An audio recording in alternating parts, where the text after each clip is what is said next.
News, सच जरूरी है। नमस्कार दर्शकों, मैं शिबा शेख और आप देख रहे हैं एमएनएस न्यूज। ब्रेक के बाद एक बार फिर स्वागत है आपका शाम की खबरों में। आइए एक नजर डालते हैं हेडलाइंस की ओर। पाकिस्तान में 52 आतंकवादी, फिर भी मिला यूएनएससी में बड़ा पद। गोवा मेडिकल कॉलेज का स्वास्थ्य मंत्री ने किया औचक दौरा। ऑपरेशन सिंदूर भारत की नई आतंकवाद नीति का प्रतीक।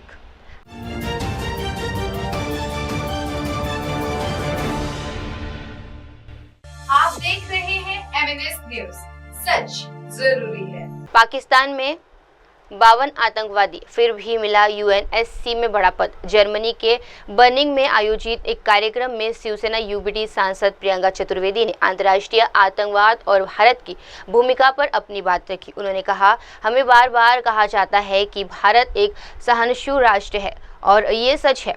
भारत महात्मा गांधी और भगवान बुद्ध की भूमि है, लेकिन ये भगवान श्री कृष्ण की भी भूमि है। जब अन्याय होता है तो हम न्याय के लिए बिना झिझक खड़े होते हैं, even if it's mean taking of terrorist. Priyanka Chaturvedi ने पाकिस्तान पर तीखा हमला करते हुए कहा कि यूएनएससी में पाकिस्तान को आतंकवाद निरोधक मामलों की उपाध्यक्षता देना वैसे ही है जैसे मसूद अजहर को वैश्विक शांति का प्रोफेसर बना देना। उन्होंने कहा कि पाकिस्तान में 52 आतंकवादी खुलेआम रह रहे हैं और ऐसे देश को आतंकवाद के खिलाफ जिम्मेदार देना बहुत खतरनाक संकेत है। उन्होंने अंतर्राष्ट्रीय समुदाय से अपील की है कि आतंकवाद को लेकर स्टॉप छोड़ना अब बंद कर देना चाहिए, क्योंकि पूरी दुनिया इसकी कीमत चुका रही है। बार बार हमें कहा जाता है, और मैं मानती हूँ, हम सब मानते हैं, India is a tolerant nation. Absolutely we are a tolerant nation. We are the land of Mahatma, we are the land of Buddha, but we are also the land of Krishna, which I said in my very first speech which I made in Paris. जब जब अधर्म होगा, धर्म स्थापित करने के लिए अगर हमें लड़ाई लड़नी पड़ेगी, आतंकियों से लड़ना पड़ेगा, हम वो लड़ाई लड़ेंगे और हम बिल्कुल नहीं झिझकेंगे। ये हमारा देश का संदेश रहा है, सदियों से रहा है, सेंचुरी से रहा है। बहुत आए बहुत गए, सबको जवाब हमने दिया। जब जब अधर्म बढ़ा, हमने धर्म का स्थापना की है। ये हमारा देश का संदेश है। दूसरी इंपॉर्टेंट चीज मैं यहां पर कहना चाहती हूं और कम शब्दों में ही कहूंगी। बहुत सारी चीजें लिखकर आई थी पर अब समय नहीं है।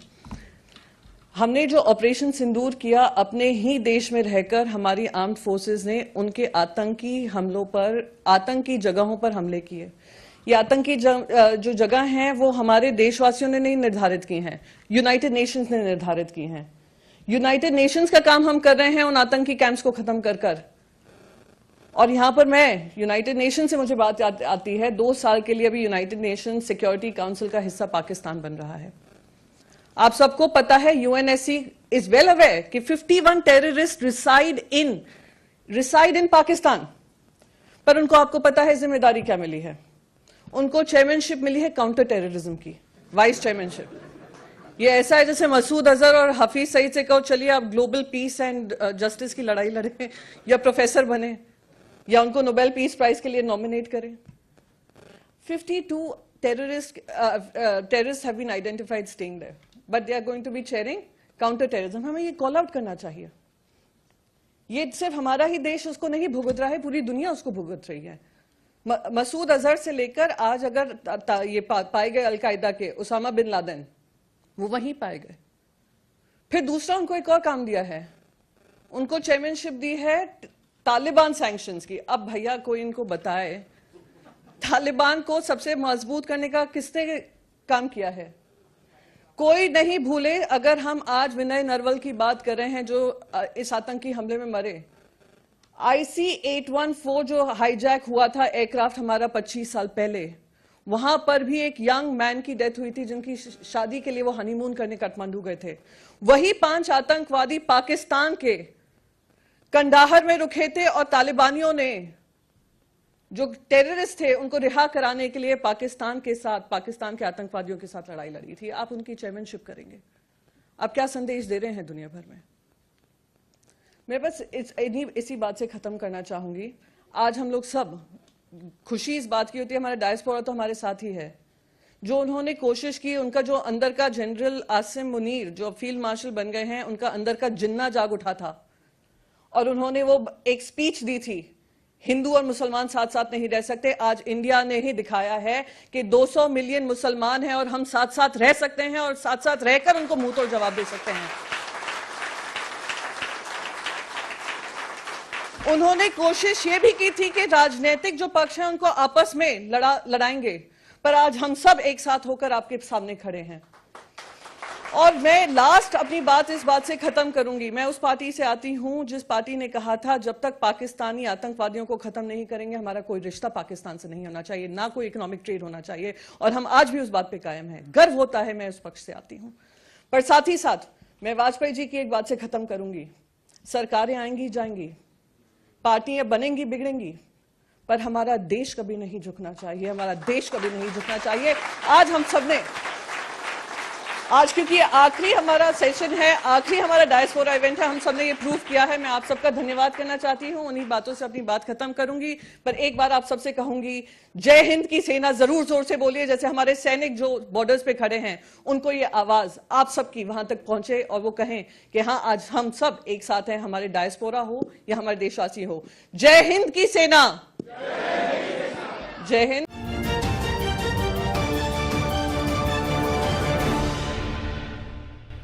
आप देख रहे हैं एमएनएस न्यूज, सच जरूरी है। आइए बढ़ते हैं अगली खबर की ओर। गोवा मेडिकल कॉलेज का स्वास्थ्य मंत्री ने किया औचक दौरा।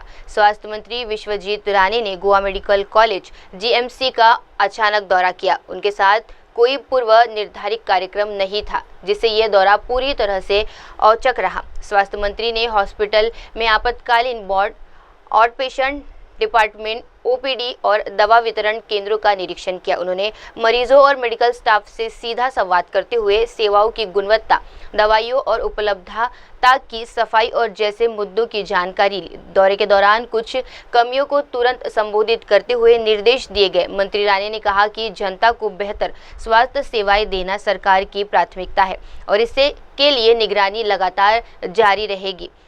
इस दौरे का वीडियो गोवा के स्वास्थ्य मंत्री कार्यालय द्वारा साझा किया गया है। डॉक्टर था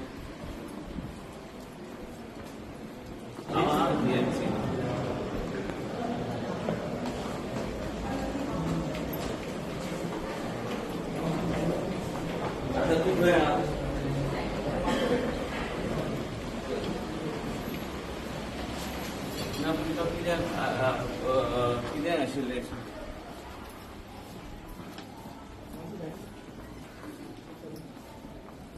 ना पूण इंजेक्शन वॉर्ड इंजेक्शन कॅज्युअलिटी दिली ना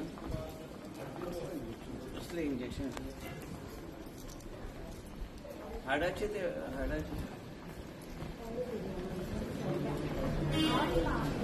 आज ओपीडी बंद जाली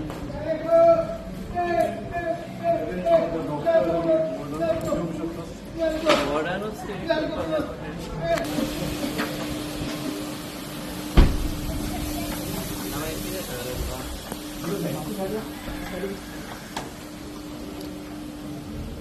हय पूण ते कळ्ळें म्हाका पूण ते फुडें जा पूण विशय कितें घडलो तेणी तुका गायड केलें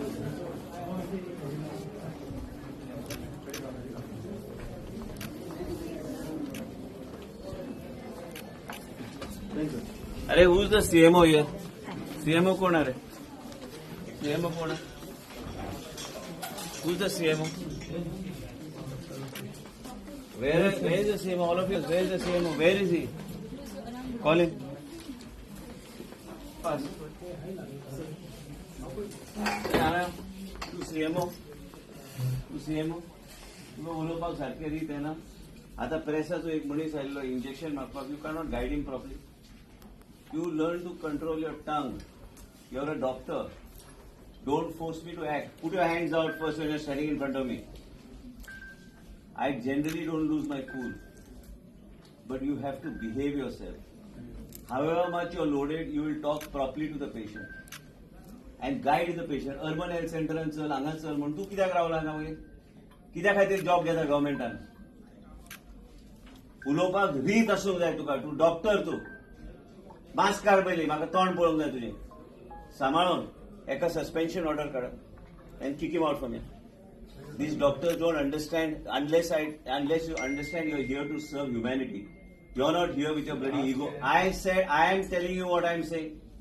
You're not authorized to speak when I am speaking. You please go. दूसरा CMO गला, I'll issue the note for suspension. You get out from here. That's it. Out from here. And don't report back because as long as I'm in me, not in you. You're a doctor to serve the poor people here. I am suspending you. When the inquiry is initiated, you give your explanation. Eka suspension, Eka, I want him relieved right now from here. Ask him to get out from here. भाषा आओ वापरता एकदम नरम. And ज्या I am telling you, you listen. Go home. Go home. You can go home. They let the residents and senior residents. You go home. I am telling you to go home. अरे I am telling you to go home. एका घरा वाचून ती नाल्या security घालून बाहेर मारतो ना तुका. एका बाहेर काढ हांगाच्या. As the MS, you please see that he is not here on duty today. Send him home just now. You just understand one thing. You're dealing with me. I am telling you, first learn to shut up when I'm talking to you. You can be anything. You want to file a case, go and file a case. But I am telling you, you're suspended from right now. And you go when the investigation starts, you give your explanation. That time I will consider whether I want to take you back or not. Other next 2 years, you'll be suspended and you'll remain as long as my tenure is there. Poor people are to be served. I am asking you, telling you only this thing, that poor people are to be served. I don't want to listen to you. When I make up my mind, I don't want to listen. I don't want to listen. I am suspending you from this moment. Go home before my blood pressure boils and I take some other action on you. You will not be in service from. You go from whatever. I also work from morning to night. I want you out from here. But nobody came to Eka, what's the thing? Eka, issue instruction that I have said that he's being placed under suspension. Don't open your mouth when I'm talking. Send him right now and issue him a direction that he should not report. I'm suspending him right now. किती सांगू आता तुम्ही म्हाकाच सांगा एका सस्पेन्शनचे हांव फाल्यां note धाडटा suspend doctor कडेन उलोवपाक ना सर आज विजिट केली जीएमसी हय विजीट केली यो डॉक्टर विजीट केली एक पेशंट्स बी आशिल्ले थोडे पळोवपाक आयिल्लो मुद्दम आनी मेन म्हणजे कितें टायम टू टायम आमचे डॉक्टर्स बी सगळे बरें काम करतात तांकां कितें खंय कितें कमी लागता जास्त वयर सकयल जाता तें पळोवपाक आनी आयज लोकांचे कंप्लेन एक सीएमओ एक डॉक्टर रुद्रेशाची ताका सस्पेन्शनाची ऑर्डर हांवें दिल्या असले डॉक्टर जे गरिबाची सेवा करूं शकना तांकां कांयच काम ना हांगा गव्हर्मेंट सर्विसान काम करपाक आमी मंत्री म्हणून आमी काम करता पूण हे असले परिस्थिती घडटा तेन्ना एक्शन घेवची पडटा आनी गोवा मेडिकल कॉलेजचे डॉक्टर एकदम बरें काम करता पूण केन्ना केन्ना असले बी विचित्र प्राणी निर्माण जाता की करतलो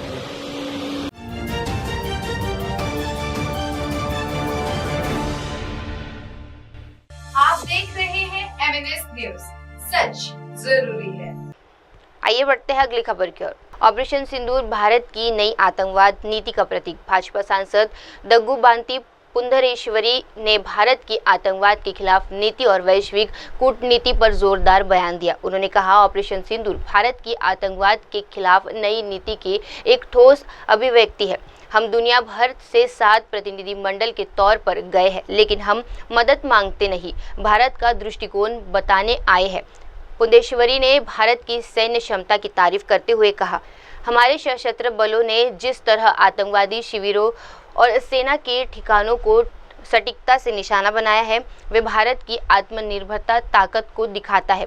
उन्होंने पाकिस्तान को भी आड़े हाथ लेते हुए कहा कि जब भी हम कहीं जाते हैं, पाकिस्तान के नेता पीछे पीछे आते हैं, झूठ फैलाते हैं, चाहे वे सिंधु जल संधि हो या मानवाधिकार का मुद्दा। लेकिन हम दुनिया को ये भी याद दिलाना चाहते हैं कि भारत में आतंकवाद पीड़ितों को भी मानवाधिकार मिलना चाहिए। Operation Sindoor is the new policy of India against terrorism. And of course, Operation Sindoor is also an answer to all those terrorists and the perpetrators of terrorism, that the color of the sindoor, which our women adorn on their foreheads, is deeper than the blood of the terrorists and the penetrators.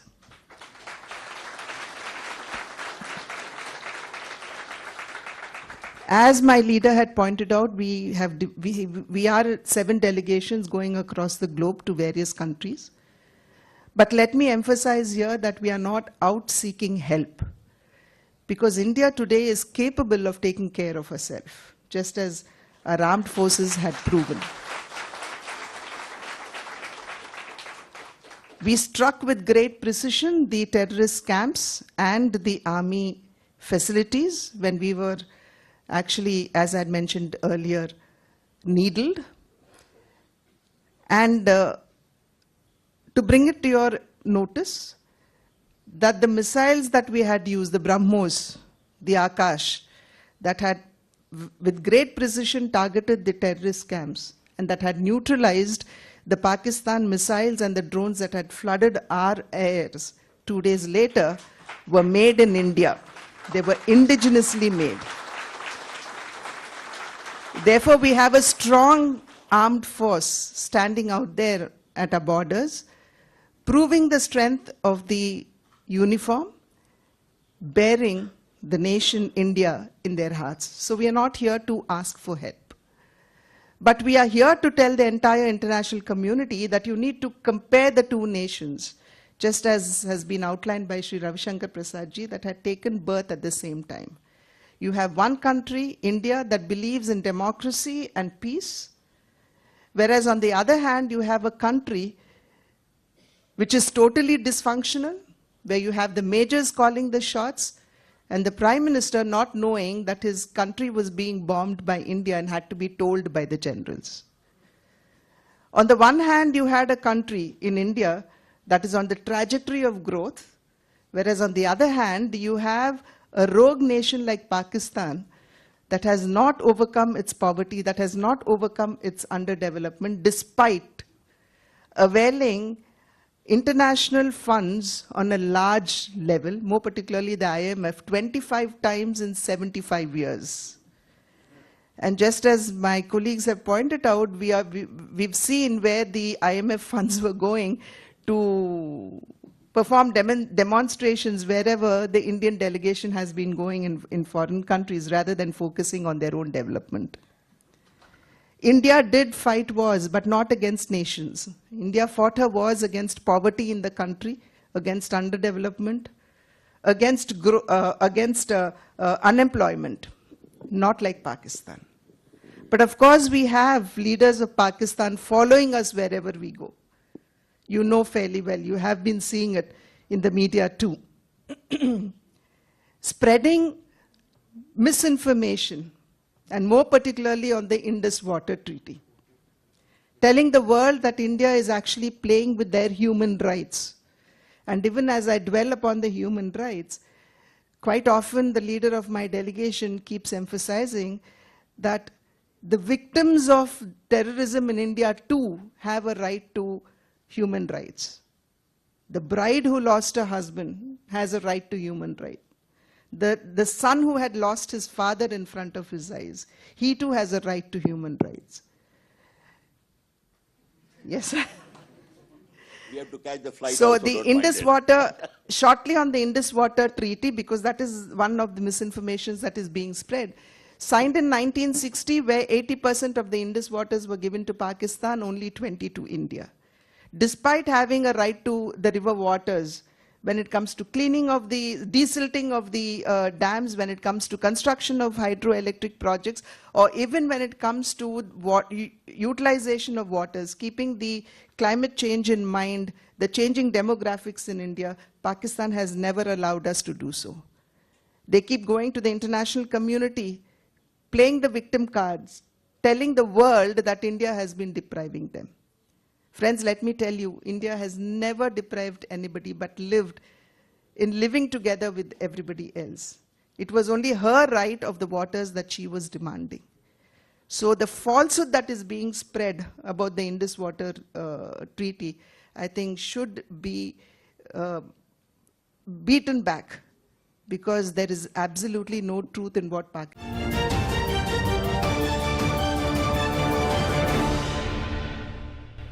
आप देख रहे हैं MNS news, सच जरूरी है। आइए बढ़ते हैं अगली खबर की ओर। सौराष्ट्र में पहली प्रो T20 लीग का आयोजन। केंद्रीय मंत्री मनसुख मांडविया ने सौराष्ट्र क्षेत्र के क्रिकेट प्रेमियों को एक खास तोहफा देते हुए घोषणा की कि सौराष्ट्र क्रिकेट एसोसिएशन द्वारा सौराष्ट्र प्रो T20 लीग का आयोजन किया जा रहा है। इस लीग का खास बात यह है कि इसमें सिर्फ सौराष्ट्र के खिलाड़ी ही खेलेंगे। इसका उद्देश्य स्थानीय प्रतिभाओं और आगे लाना है। उन्होंने भरोसा जताया कि इस पहल से सौराष्ट्र के युवा क्रिकेट न सिर्फ आईपीएल बल्कि अंतर्राष्ट्रीय क्रिकेट के लिए भी तैयार हो सकेंगे। मंत्री ने ये भी कहा कि सौराष्ट्र में क्रिकेट खेलने के बहुत अच्छा माहौल है और इस तरह की लीग युवाओं को आगे बढ़ाने में अहम भूमिका निभाएगी। यहाँ पे सौराष्ट्र क्रिकेट एसोसिएशन की प्रो लीग शुरू हो रही है।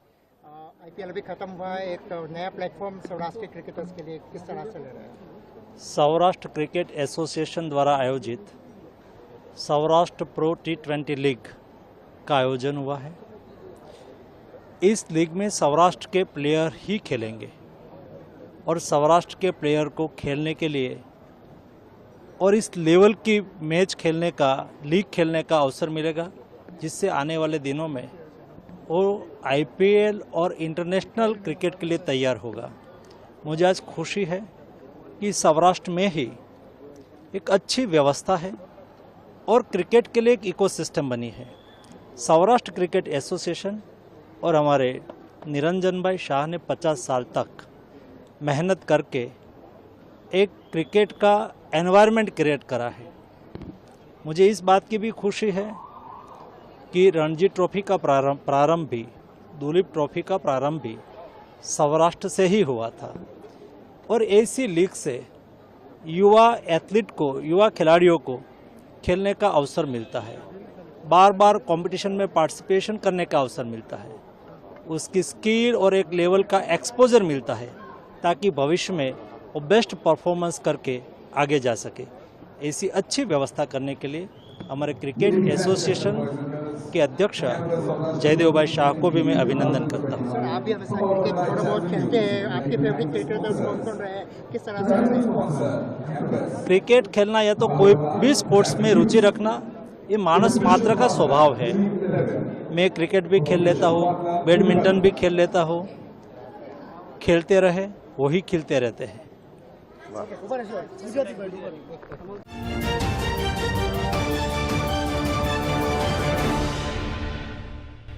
आप देख रहे हैं MNS न्यूज, सच जरूरी है।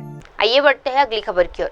लोकतंत्र में असहमति स्वाभाविक, लेकिन सुरक्षा पर भारत एकजुट। जर्मनी में एक अंतर्राष्ट्रीय मंच पर बोलते हुए कांग्रेस सांसद अमर सिंह ने कहा कि लोकतंत्र में सरकार और विपक्ष के बीच असहमति स्वाभाविक है, लेकिन जब बात राष्ट्रीय सुरक्षा की आती है तो भारत एकजुट होता है। उन्होंने हाल ही में जम्मू कश्मीर के पहलगाम में हुए आतंकी हमले का जिक्र करते हुए कहा, यह हमला भारत को धार्मिक आधार पर बांटने के उद्देश्य से किया गया था, लेकिन इसके खिलाफ पूरा देश जम्मू कश्मीर सहित एकजुट होकर खड़ा हुआ। डॉक्टर अमर सिंह ने ये भी कहा कि ये पहली बार नहीं है जब भारत को आतंकवाद का सामना करना पड़ा है, लेकिन हम बार बार भारत में एकता के जवाब देते रहे हैं। उन्होंने ये स्पष्ट किया कि हम यहाँ भारत का प्रचार करने नहीं आए हैं, बल्कि यहाँ कहने आए हैं कि पाकिस्तान को वैश्विक स्तर पर अलग थलग करना जरूरी है। दूसरा मैं आपको बताना चाहता हूं कि हम आए क्यों हैं और खासकर अपोजिशन पार्टियां क्यों आई हैं। वैसे तो मुल्क के अंदर तो अपोजिशन और सरकार की बनती नहीं है, है? हाँ, वो डेमोक्रेसी का हिस्सा होता है, बननी भी नहीं चाहिए। यस, नो, अपोजिशन का जॉब है कि ये रूलिंग पार्टी वालों की खिंचाई करें पूरी, और वो करते हैं। हमारी जिम्मेदारी है कि पूरी करना चाहिए, लेकिन बाहर हम इकट्ठे क्यों आए हैं? देखो, जो घटना हुई है पहलगाम की, और उसके पहले भी बहुत सारी हुई हैं, मैं आपको इतिहास नहीं बताना चाहता, हमारे लीडर साहब ने बता दिया है। हिंदुस्तान में बार बार ये आतंकी हमले होते हैं। क्यों भी होते कि नहीं होते? एक नहीं है।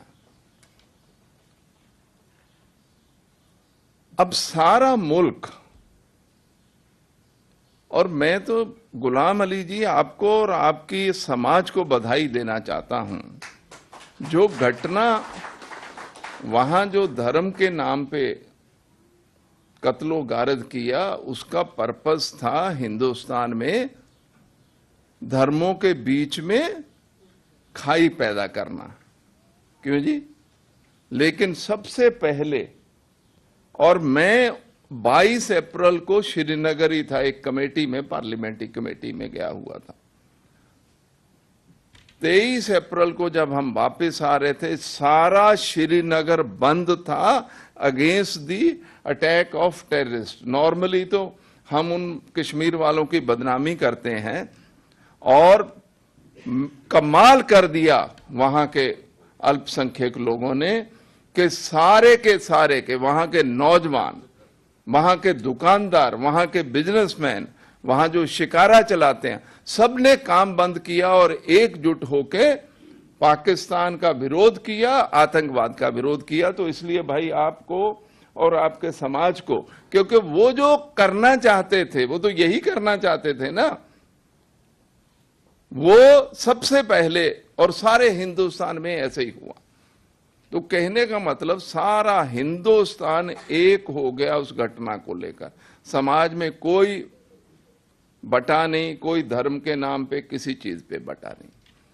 और हम लोग जो पॉलिटिकल पार्टीज वाले हैं, इसीलिए कि सारा हिंदुस्तान एक है और पाकिस्तान बाज नहीं आता है, सारी दुनिया को कोशिश करे कि सारी कहानी सुनाए।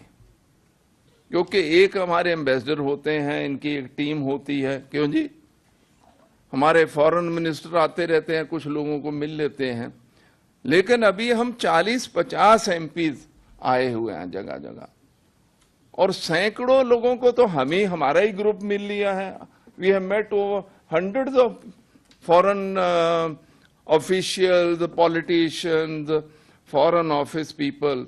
तो we have tried to explain everything to them कि भाई Pahalgam is not the first instance, पहली घटना नहीं है। ये पहले भी करते रहे या इन्होंने बाद में भी करना है। और मैं चेयरमैन साहब को धन्यवाद देना चाहता हूं, उन्होंने वो एक्सप्लेन किया कि वहां प्रॉब्लम क्या है कि डेमोक्रेसी का इलेक्शन तो होता है, लेकिन बाद में फौज का कब्जा हो जाता है। इलेक्शन करते हैं, और 75 साल की डेमोक्रेसी में मेरे ख्याल मोर देन 50% वहां आर्मी का राज रहा। आर्मी के अपने इंटरेस्ट हैं, तो इसलिए ये दुनिया को एक्सप्लेन करना बहुत जरूरी है। और मैं आप सब लोगों को बेनती करना चाहूंगा, हम लोग यहां कोई हिंदुस्तान का प्रचार करने नहीं आए हैं। हालांकि रूलिंग पार्टी वाले बाज नहीं आते, ये यहां भी प्रचार करते हैं। आए आतंकवाद के खिलाफ है, लेकिन बीजेपी का प्रचार कर रहे हैं। ये अच्छी बात नहीं है लीडर साहब, ये मंच प्रचार का नहीं है, ये आतंकवाद के खिलाफ का मंच है। हम लोग आतंकवाद के खिलाफ आए, आपके प्रचार के लिए नहीं आए। ये बात स्पष्ट इसलिए करना जरूरी है क्योंकि आप लोग अपना इतना गुणगान गाते हो कि वो जो आतंकवाद के खिलाफ वाली बात हो इतनी रह गई, बाकी इतनी कर दी। तो इसलिए मेरा वो अपोजिशन का लीडर होने के नाते ये कहना बहुत जरूरी है कि ये मंच नहीं है सरकार का, ये हिंदुस्तान का मंच है, ये नेशनल मंच है, ये किसी पार्टी का मंच नहीं है। तो इसलिए मेरा ये कहना बहुत जरूरी था, क्योंकि प्रचार उसी वक्त शुरू कर देते हैं अपना। तो भारतीयों, आप पे गौरव है, and you are ambassadors of India. You can play a very positive role in spreading the role of Pakistan and their generals. भाई आप यहाँ 3 लाख के करीब है जो एम्बेसडर साहब बता रहे हैं। You are near about 3 lakh people. यहाँ वो 300,000 बोलते हैं, है ना, सारे यूरोप में, या लाख लोग, इनको समझ नहीं आता। भाई बहुत बड़ी संख्या है। You are second number after UK. तो इसलिए कृपा करके ये जो मैसेज हम लेके आए हैं, मैसेज क्या लेके आए हैं कि ये जो पाकिस्तान है, ये जो वहां के जनरल है, वहां की आर्मी है, ये हटते नहीं हैं। कृपा करके समझने की, दुनिया को ये बताने की कोशिश करते हैं कि समझ। और पंजाब वालों को तो बहुत ही पता है, जो पंजाब वाले हैं उनको तो पता ही है। अभी तो ड्रोन्स से वेपन और नशा आ रहा है। जो भी पंजाब के हैं उनको दे नो एवरीथिंग। तो कृपा करके इसलिए हम आपको रिक्वेस्ट करने आए हैं, इसीलिए डायस्पोरा की मीटिंग कर रहे हैं कि कृपा करके इंडिया के एम्बेसडर्स बन के ये सब जगह बताइए जहां भी जिस संस्था में है कि ये पाकिस्तान और उनकी आर्मी ये करता है, हमको उनको दुनिया की स्टेज पे आइसोलेट करना जरूरी है।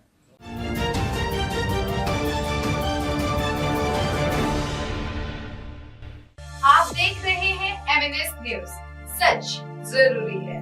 आइए बढ़ते हैं अगली खबर की ओर। राहुल गांधी लोकतंत्र के लिए खतरा, CR केशवन। तेलंगाना से एक सख्त बयान में बीजेपी नेता CR केशवन ने कांग्रेस सांसद राहुल गांधी पर जमकर हमला बोला। केशवन ने कहा कि राहुल गांधी चुनाव आयोग पर फर्जी षड्यंत्र के सिद्धांत गढ़कर अराजक तरीके से हमला कर रहे हैं, जिससे यह साबित होता है कि राहुल गांधी और कांग्रेस पार्टी भारत के संविधान और लोकतंत्र के लिए सबसे बड़ा खतरा बन चुके हैं। उन्होंने कहा कि राहुल गांधी हर चुनाव में हार का सामना कर रहे हैं और इसका कारण ये नहीं है कि पिच या गेंद के साथ छेड़छाड़ हुई हो, बल्कि इसीलिए कि वे नेतृत्व में पूरी तरह अयोग्य है। बीजेपी नेता ने आगे कहा कि राहुल गांधी के बयान न केवल अनुचित है बल्कि जानबूझकर खतरनाक भी है। उन्होंने आरोप लगाते हुए कहा कि राहुल गांधी बार बार दूसरों को दोषी ठहराने की कोशिश करते हैं, बल्कि बलि का बकरा ढूंढते हैं और फिर कांग्रेस की हार की जिम्मेदारी से बचने की कोशिश करते हैं। Rahul Gandhi's anarchic attack on the Election Commission of India by concocting fake conspiracy theories from his lexicon of lies underscores how Rahul Gandhi and the Congress party are the greatest threats to India's constitutional institutions and democratic values as we approach the 50th anniversary of the dictatorial and despotic emergency which was unleashed by the Congress regime in 1975. Mr. Rahul Gandhi, you're being repeatedly clean bowled out for a duck and rejected by our people in election after election, not because the pitch is tampered or the ball is tampered. Mr. Rahul Gandhi, you're being clean bowled and rejected by our people because you are incapable, you're unqualified, and you're incompetent to lead. Despite the clear-cut clarifications by the Election Commission of India, Rahul Gandhi's repugnant retorts are not just unwarranted, they are deliberately dangerous and trying to weaken our constitutional institutions. Rahul Gandhi's reckless remarks reflect his and the Congress party's contempt for our constitutional institutions and disdain for our democratic values. Now it is very clear to people why the Congress party historically has never liked Dr. Babasaheb Ambedkar and always tried to defeat and defame Dr. Babasaheb Ambedkar ji, because Ambedkar ji was the custodian of our constitutional values and democratic rights. Nowadays, we see Rahul Gandhi refer to America and the US president very often. He should also recall how the American president, Mr. Donald Trump, lauded India's electoral system and said America should emulate and follow India's voter identification system. Rahul Gandhi should keep that in mind. Also, Rahul Gandhi should read an article of the New York Times dated November 26, 1989, where the article talks about, when Rajiv Gandhi was contesting the Amethi election in Lok Sabha, they talk about how the Election Commission ordered repolling in 97 booths because the ruling party, then the Congress party, had stuffed ballot boxes and rigged polls. The report also shows that in Rajiv Gandhi's constituency, when he was fighting against Mahatma Gandhi's grandson, they roughed up Mahatma Gandhi's grandson because he wanted investigation of the rigging which was happening by Rajiv Gandhi's party. This is the sordid history of the Congress party and elections and the Election Commission. Now, Rahul Gandhi, we have seen, usually tries to shift the blame, finds a scapegoat, tries to fix a fall guy so that he can escape responsibility whenever the Congress party has been successively losing elections. But this time, to evade responsibility and the blame of the Congress party's rout and his failure as a politician, he has now attacked our democratic institutions. This is indefensible and unpardonable, and the people of India will teach him a fitting lesson by again rejecting Rahul Gandhi for his lies and politics which goes against our democracy and constitutional values.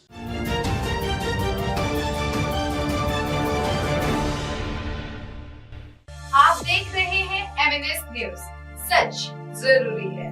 आइए बढ़ते हैं अगली खबर की ओर। Europe दौरे से लौटे रविशंकर प्रसाद ने कहा, भारत लौटकर अच्छा लगा। दिल्ली एयरपोर्ट पर बीजेपी सांसद रविशंकर प्रसाद के नेतृत्व में ग्रुप 2 का प्रतिनिधि मंडल आज भारत लौटा। मीडिया से बात करते हुए रविशंकर प्रसाद ने कहा कि भारत लौटकर बहुत अच्छा लग रहा है।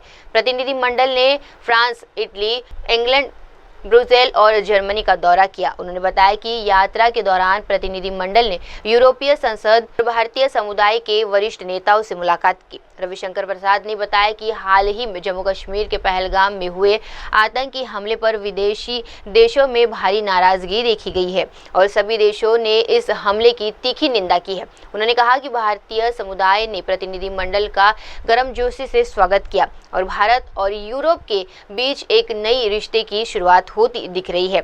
ये यात्रा कई मायनों में बेहद संतोषजनक रही।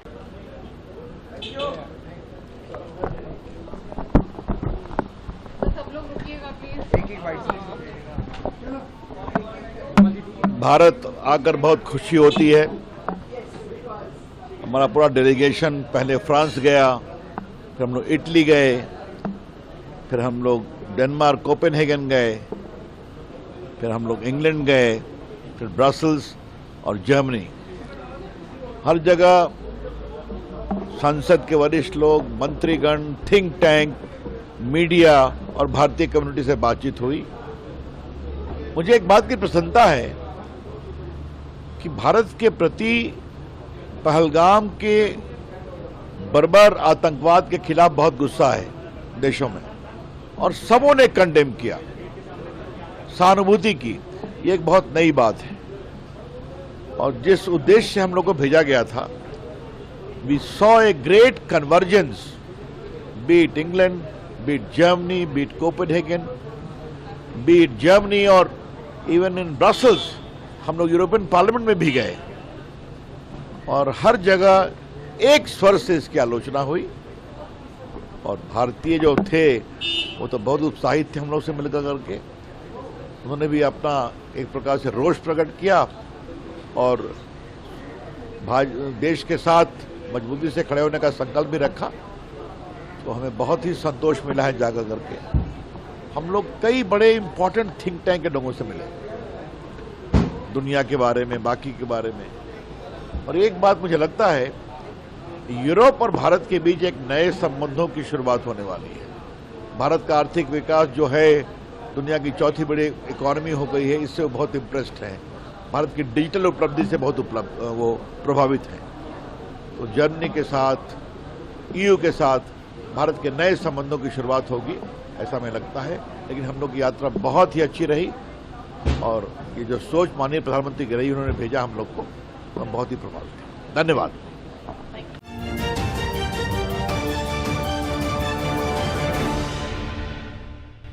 आप देख रहे हैं MNS न्यूज, सच जरूरी है। आइए बढ़ते हैं अगली खबर की ओर। पुंछ में शहीद कैप्टन सतीश खेड़ा को सेनाओं की श्रद्धांजलि। जम्मू कश्मीर के पुंछ जिले से एक भावुक करने वाली तस्वीर सामने आई है, जहां भारतीय सेना और सीमा सुरक्षा बल यानी BSF की बलनोई बटालियन ने 1965 भारत पाकिस्तान युद्ध के वीर कैप्टन शहीद सतीश खेड़ा को श्रद्धांजलि अर्पित की।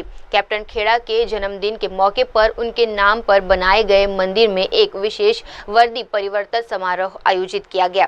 यह आयोजन न केवल सैन्य अनुशासन का प्रतीक था, बल्कि एक महान बलिदानी को सम्मान देना का भी अनुष्ठा उदाहरण बना। कैप्टन सतीश खेड़ा ने 1965 के युद्ध के दौरान अमर्त्य साहस और कर्तव्यनिष्ठ का परिचय देते हुए मातृभूमि की रक्षा करते हुए अपने प्राणों की आहुति दे दी थी। सेना और स्थानीय नागरिकों ने एक स्तर में उनकी वीरता को नमन किया।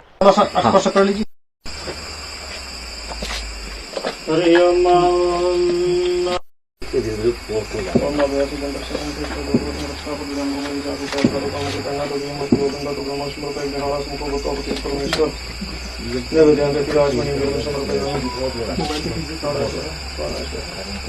भगवती जी की पातशाही दर्शनी प्रथम भगवती सिमर कै गुरु नानक लई ध्याए, फिर अंगद गुर ते अमरदास जाए, तेग बहादुर सिमरिया करनौन दया ढाई, सब थाई होए सहाय। दस पाठ दीदार दा ध्यान करके बोलो जी श्री वाहिगुरू। 40 मुक्तियां हठियां जतियां ततियां जिन्हां तेरा नाम, तिन्हां प्यारियां सप्यारियां दी कमाई दा ध्यान करके खा, जिन्हां ਸਿੰਘਾਂ ਸਿੰਘੜੀਆਂ ਧਰਮ ਹਿਰਚੇ ਤੇ ਬੰਦ ਬੰਦ ਕਟਾਏ, ਖੋਪਰੀਆਂ ਲੋਹਾਈਆਂ ਚਰਖੜੀਆਂ ਤੇ ਚੜੇ ਤਨ ਆ, ਤਿਨਾਂ ਦੀ ਕਮਾਈ ਦਾ ਧਿਆਨ ਧਰ ਕੇ ਖਾਲਸਾ ਜੀ ਬੋਲੋ ਜੀ ਸ੍ਰੀ ਵਾਹਿਗੁਰੂ ਵਾਹਿਗੁਰੂ। प्रथम सरबत खालसा जी की अरदास है जी, सरबत खालसा जी जहाँ जहाँ गुरु खालसा जी साहिब, तहाँ तहाँ रशिया रियायत, देग तेग फतह बिरद की पैज, पंथ की जीत, श्री साहब जी सहाय, खालसा जी के बोल बाले बोलो जी श्री वाहिगुरू वाहिगुरू। सिखा नूं सिखी दान, केस दान, रहत दान, विवेक दान, निसाह दान, भरोसा दान, दाना सिरदान, नाम दान, श्री अमृतसर जी दे दर्शन इशनान, चौकियां झंडे दा राखा आप काल पुरख वाहिगुरू जी। ये अपने पंथ दे सदा सहाई दा तार पातशाह जी का संभाल दा दान, प्यारे खालसा जी नूं बख्शो। हे नमाणियां दे मान, निताणियां दे तान, न्यूटियां दी राज, तन तन सतगुरु श्री गुरु ग्रंथ साहिब जीओ महाराज।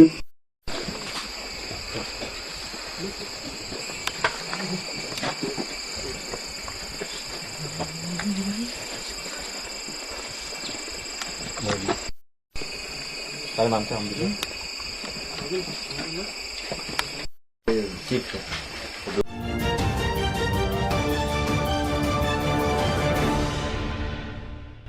आप देख रहे हैं MNS न्यूज, सच जरूरी है। आइए बढ़ते हैं अगली खबर की ओर। भारत को फिर से सक्रिय बनाने की जरूरत। प्रतिभागी RVS रेड्डी ने इस अनोखी पहल की सराहना करते हुए कहा कि ये प्रयास वाकई में सराहनीय है। उन्होंने कहा कि आजकल की जीवन शैली बहुत स्तुर्त और गतिनियत होती है। लोगों की दिनचर्या में व्यायाम और सक्रियता लगभग गायब ही हो चुकी है। रेड्डी ने कहा, इस कार्यक्रम का मुख्य उद्देश्य लोगों को फिर से सक्रिय जीवन की ओर प्रेरित करता है।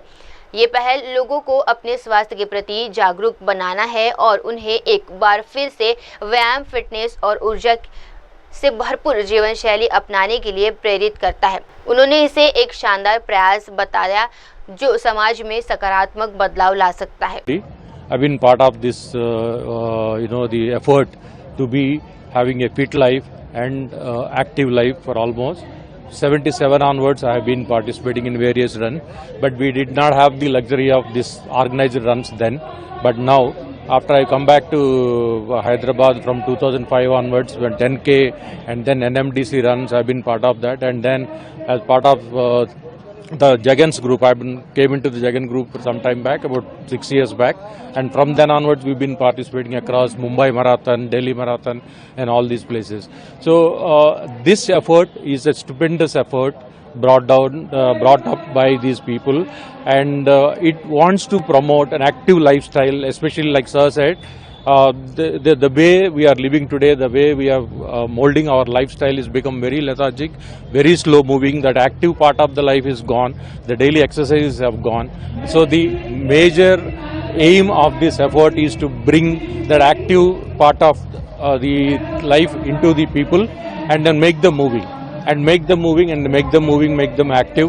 And though the NMDC, Hyderabad or Airtel marathons have been there, but the district level is something very, very important to bring it up. They're all happening on a random level, but Telangana Runners aims to bring all of them under one umbrella and keep conducting in a professional and in a very, very template-based runs, so that everyone can participate, both the people who can run on time, those people who wants to have a fun, everyone including the ladies and the children can also participate from all the districts of Telangana and make this a very, very, very celebrated event year after year.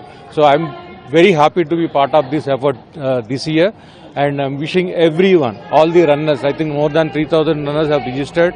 I see more than 2,000 people actively on the road today. It's a very, very happy moment for everyone in Hyderabad and people who traveled from outside Hyderabad. Thank you so much.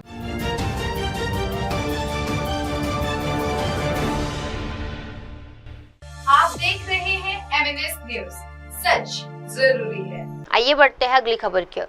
270 वर्षों बाद श्री पद्मनाभ स्वामी मंदिर में महाकुंभ अभिषेक। केरल स्थित श्री पद्मनाभ स्वामी मंदिर में 270 साल बाद एक ऐतिहासिक और दिव्य अनुष्ठान महाकुंभ अभिषेक का आयोजन किया जा रहा है। यह आयोजन धार्मिक, सांस्कृतिक और साहित्यपद दृष्टि से अत्यंत महत्वपूर्ण माना जा रहा है। इस समारोह के नेतृत्व मुख्य मंदिर के सामने स्थित गुंबदों के विविध समर्पण किया जाएगा। साथ ही विश्वेश्वर मूर्ति की पुनः स्थापना भी की जा रही है। इसके अलावा जो प्राचीन वैदिक परंपरा के अनुसार मूर्तियों की शुद्धता और ऊर्जा को पुनः जागरण करने की विधि है। इस समग्र प्रक्रिया का प्रारंभ सुप्रीम कोर्ट द्वारा मार्च 2017 में नियुक्त एक विशेषज्ञ समिति की रिपोर्ट के बाद हुआ था। इस समिति ने मंदिर की कई मूर्तियों में क्षति पाई थी।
आप देख रहे हैं MNS न्यूज, सच जरूरी है।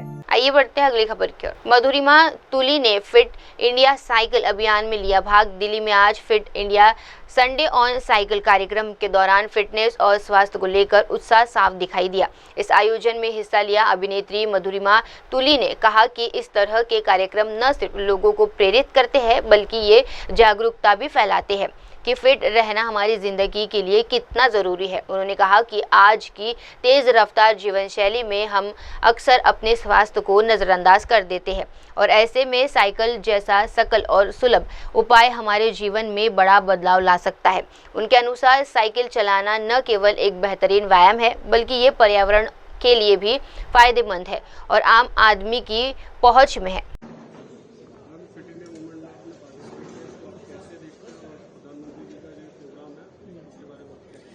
ये जो फिट इंडिया मूवमेंट में मैंने अभी आज हिस्सा लिया संडेज ऑन साइकिल, बहुत ही अच्छा इनिशिएटिव है हमारे गवर्नमेंट की तरफ से। आई थिंक हमारे prime minister honourable Narendra Modi ji ने उन्होंने ये शुरुआत की। उनका ये विजन है fitness in fit India and obesity free India. So I think ये और हमारे जो स्पोर्ट्स मिनिस्टर हैं उन्होंने ये लॉन्च किया है, पिछले 25 हफ्तों से चला आ रहा है। आई थिंक ये अवेयरनेस फैलाना बहुत ज़रूरी है ऑल अक्रॉस द वर्ल्ड कि हमें फिट रहना कितना इम्पोर्टेंट है। और साइकिलिंग से बेटर ऑप्शन और कुछ हो ही नहीं सकता क्योंकि अफोर्डेबल भी होता है। गांव में आप जैसे देखते हैं, गांव में सब लोग इतने फिट होते हैं, क्यों? बिकॉज वो लोग ज़्यादातर साइकिलिंग ही करते हैं। सो आई थिंक ये जो इनिशिएटिव है हम सिटीज़ में ज़्यादा इम्पॉर्टेंट है क्योंकि सिटीज़ में लोग काम में इतना बिजी हो जाते हैं और अपनी हेल्थ में इम्पोर्टेंस नहीं देते हैं।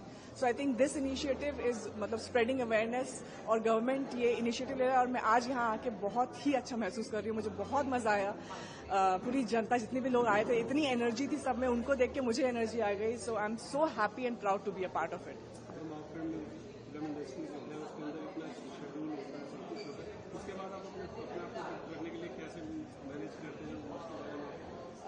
स्केड्यूल बहुत ही डिफिकल्ट होता है डेफिनेटली, बट मैं कोशिश करती हूँ कि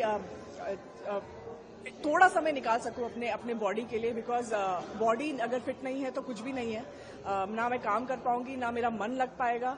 सो मैं एटलीस्ट हफ्ते में 3 बार कोशिश करती हूँ कि मैं योगा करूँ, मैं या तो स्विमिंग करूं या मैं बैडमिंटन खेलूं, कुछ भी एक्सरसाइज करूं। जिम में मेरा ज़्यादा झुकाव नहीं है, तो मैं कोशिश करती हूँ बाहर जितनी भी एक्टिविटीज़ है वो साइकिलिंग करूं। साइकिलिंग मुझे बहुत ज़्यादा पसंद है, इसलिए मैं आज इस इनिशिएटिव का भी हिस्सा बनी हूँ।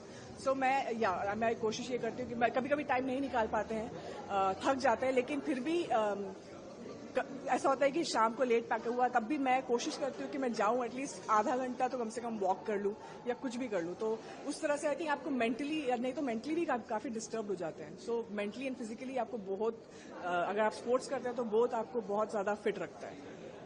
मैम, आप इस प्रोग्राम में आए हैं, government India fit India Sundays on cycle initiative को आप कैसे देखते हैं? बहुत ही, I think I am so proud कि मैं इस मूवमेंट का हिस्सा बन पाई हूँ। Fit India movement, Sundays on cycle, I think ये बहुत इंपॉर्टेंट है अवेयरनेस फैलाना, क्योंकि स्पोर्ट्स बहुत ज़रूरी है हमारी मेंटली एंड फिजिकल फिट के लिए। और गवर्नमेंट द्वारा ये जो आयोजित हुआ है, इसका हिस्सा बनना मेरे लिए एक बहुत प्राउड मोमेंट है।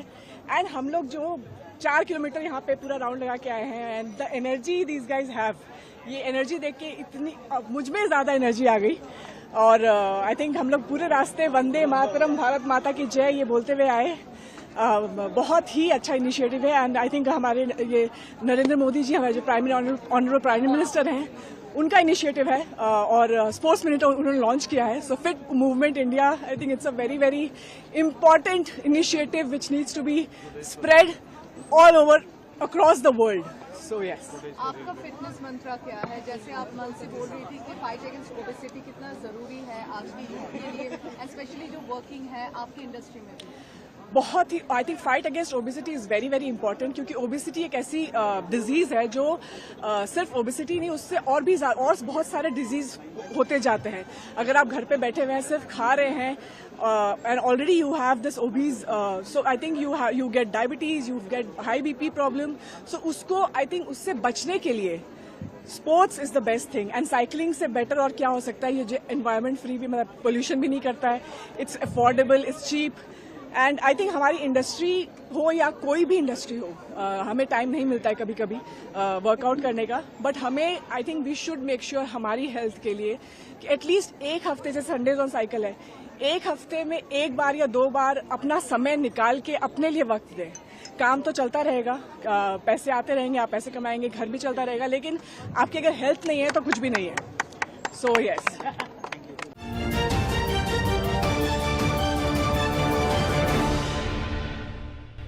आप देख रहे हैं MNS न्यूज, सच जरूरी है। आइए बढ़ते हैं अगली खबर की ओर। पर्यावरण निर्देशक डॉक्टर ब्रजकुमार सिंह ने सफाई अभियान की शुरुआत की। मणिपुर के बिष्णुपुर जिले में पर्यावरण एवं जलवायु परिवर्तन निर्देशालय के निर्देशक डॉक्टर सिंह ने बाढ़ के बाद भी स्थिति पर चिंता जताई है। उन्होंने बताया कि मई के अंतिम सप्ताह में आई भारी बाढ़ के बाद पानी की मात्रा कम जरूर हुई, लेकिन जल निकासी प्रणाली में प्लास्टिक के कारण गंभीर अवरोध उत्पन्न हो गया है। डॉक्टर सिंह ने कहा कि इथाई में बैराज क्षेत्र में प्लास्टिक और मलबे में परत 5 से 6 फीट तक गहरी है, जो जल निकासी को प्रभावित कर रही है। राज्य में बाढ़ का प्रभाव अभी भी तीव्र है और इसे लेकर सतर्क रहना आवश्यक है। उन्होंने बताया कि 5 जून को स्थानीय युवाओं और CRPF के सहयोग से बैराज क्षेत्र में प्लास्टिक हटाने का अभियान शुरू किया गया है। अभियान के तीसरे दिन ही लगभग 50,000 प्लास्टिक बैग इकट्ठे किए जा चुके हैं और इन्हें हटाया जा चुका है।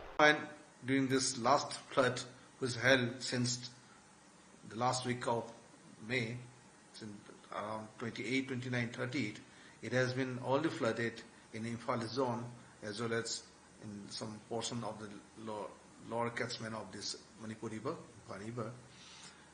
After that, after the flood is gone down from this city area, even though there is some area where it's impounded by the flooded water, till now, it is mainly due to soak the drains and blockage of the drainage systems by the plastics mostly. That's why it having impounding the water till now is waterlogged area. So it is a severe condition now, the post-flood impact has been very intensified in the state. So we should be very cautious on that.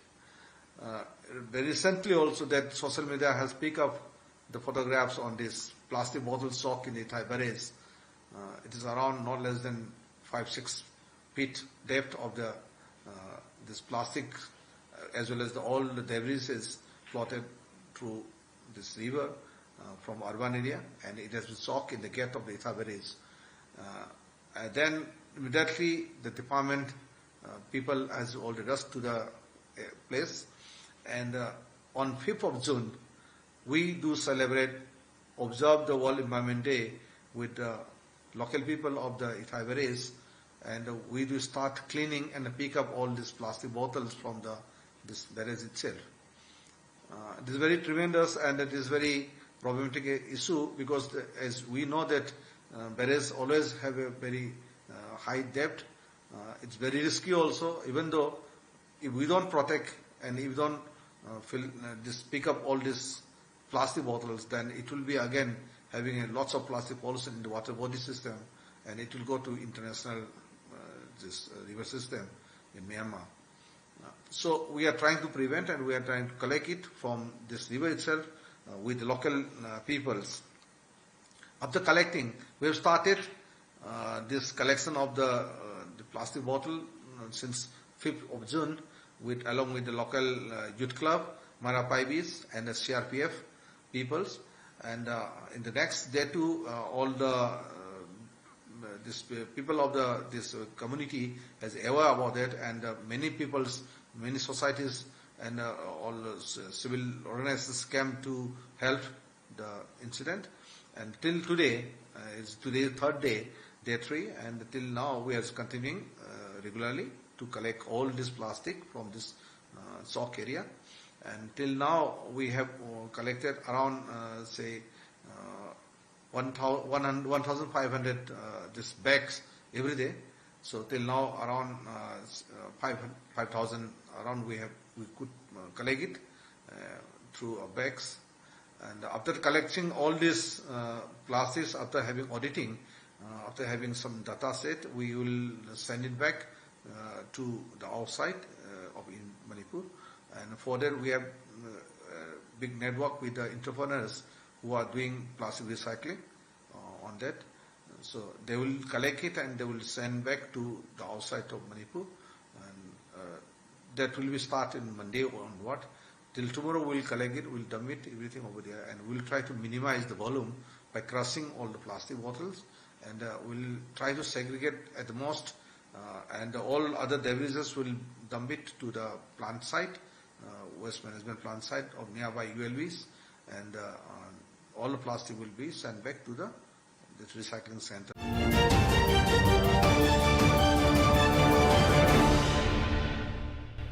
आप देख रहे हैं MNS news, सच जरूरी है। आइए बढ़ते हैं अगली खबर की ओर। अमरनाथ यात्रा के दौरान सुविधाओं में सुधार की पहल। जम्मू कश्मीर से मिली खबर में डॉक्टर महाजन ने कहा कि जैसे ही अमरनाथ यात्रा शुरू होती है, गुरज बराकवाल समुदाय जो तीर्थयात्रियों के साथ यात्रा करते हैं, उनके लिए बेहतर सुविधाएं उपलब्ध करना आवश्यक है। इन्हें अब अमर सेवक के नाम से भी सम्मानित किया गया है। उन्होंने बताया कि इन अमर सेवकों को आभार के नाम से विशेष किट्स दी गई है, जो उनके कठिन परिश्रम के लिए एक आभार और सम्मान का प्रतीक है। मेरा नाम डॉक्टर ऐश्वर्य महाजन है और मैं मैनेजिंग ट्रस्टी हूँ M3M फाउंडेशन का, जो गुड़गांव में बेस्ड है। आज का जो कार्यक्रम था बेसिकली इंडियन आर्मी के साथ में, जब हमारा डिस्कशन काफ़ी समय से चल रहा था कि हम इंडियन आर्मी जो अपने एफर्ट्स डालती है, आपको मालूम ही है कम्युनिटी के साथ में बहुत सारे इनिशिएटिव्स चलते हैं, तो हमारा ये डिस्कशन था कि इनके साथ और क्या किया जाए, कैसे इसको आगे बढ़ाया जाए।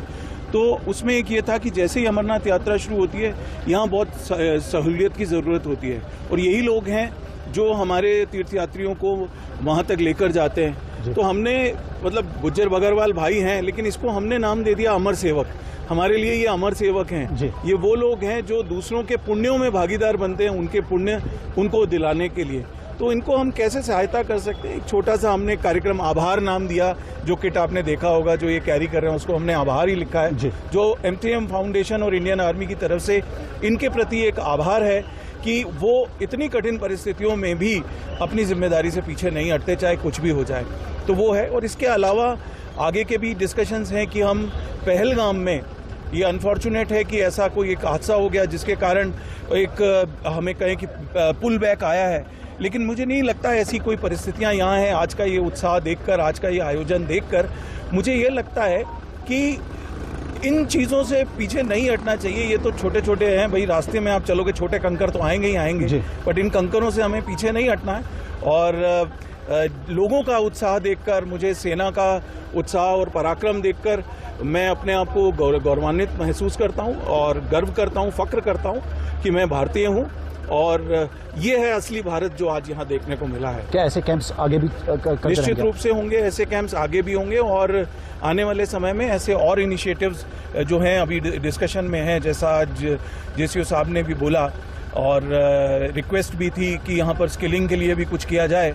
तो M3M फाउंडेशन ऑलरेडी पूरे भारत में कौशल और कौशल विकास को लेकर बहुत सारे कार्यक्रम कर रहा है। तो मुझे लगता है कि अगला पड़ाव अब पहलगाम ही है।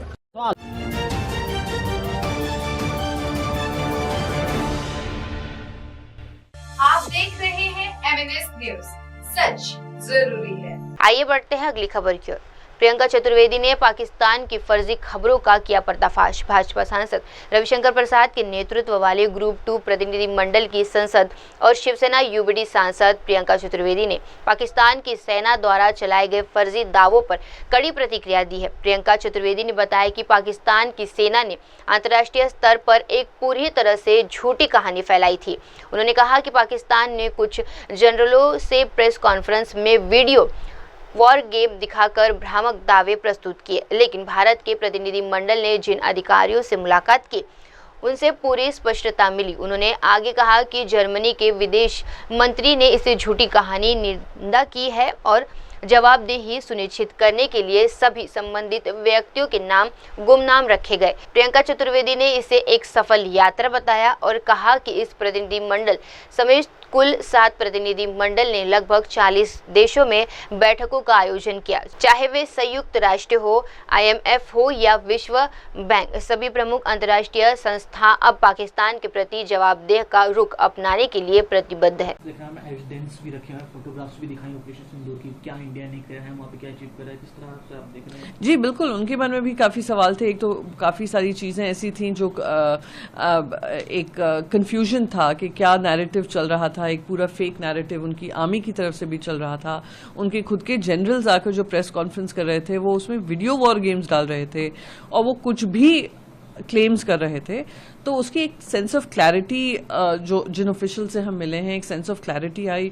जैसे मैंने कहा, foreign minister of Germany totally condemned this और अकाउंटेबिलिटी तय करने के लिए सब लोग यूनानिमस हैं। तो मैं यही कहूँगी कि बार बार यही मैं रिपीट करूँगी कि एक ये सक्सेसफुल ट्रिप रही। यूरोपियन यूनियन हुआ, US हुआ, मिडल ईस्ट हुआ, अफ्रीकन नेशंस हुए।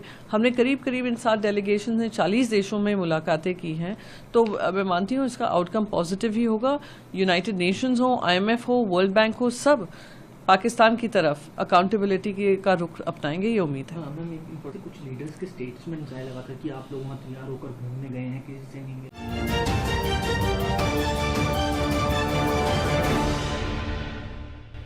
आप देख रहे हैं MNS न्यूज, सच जरूरी है। आइए बढ़ते हैं अगली खबर की ओर। दिल्ली हाई कोर्ट के आदेश पर चलाया गया तोड़फोड़ अभियान। आम आदमी पार्टी के सांसद संजय सिंह और दिल्ली प्रदेश अध्यक्ष सौरभ भारद्वाज ने जलपुरा में मद्रासी कैंप का दौरा किया। ये कैंप हाल ही में दिल्ली हाई कोर्ट के आदेश के बाद अवैध अतिक्रमण हटाने के लिए हुए तोड़फोड़ अभियान के कारण सुर्खियों में रहा है। उन्होंने नेताओं से मौके पर जाकर स्थिति का जायजा लिया और स्थानीय लोगों से बात की। उन्होंने इस कार्यवाही के सामाजिक और मानवीय पहलुओं पर चर्चा की। इस दौरान सांसद संजय सिंह ने कहा कि इस तरह के अभियान जहां कानून की आवश्यकता को दर्शाते हैं, वहीं उसका असर आम जनता पर भी पड़ता है, इसलिए इसे संवेदनशीलता के साथ लागू किया जाना चाहिए।